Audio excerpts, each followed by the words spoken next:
In this video, I'm going to show you how to start a new session in Pro Tools.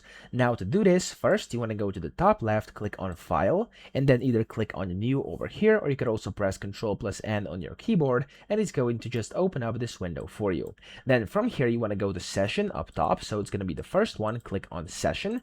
You want to give it a name. I'm going to name this one Session 2, and of course you can select where you want to store it. I'm just going to leave it in my Downloads folder, but you can just click over here and then click on Browse and select a new location.